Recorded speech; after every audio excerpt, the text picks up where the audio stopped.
สายจนแหลกสลายละลายไปกับสายน้ำใจเป็นเส้นดังสา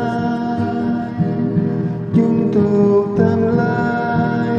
ง่ายได้ไม่เหลือเลยเมื่อลากับกลายเป็นแค่จีบมีแอบแฝงทิ้งแทงรุนแรงเหลือทนใจเริ่มเสื่อมทรามความชั่วสิ้นใจของคนที่สุดก็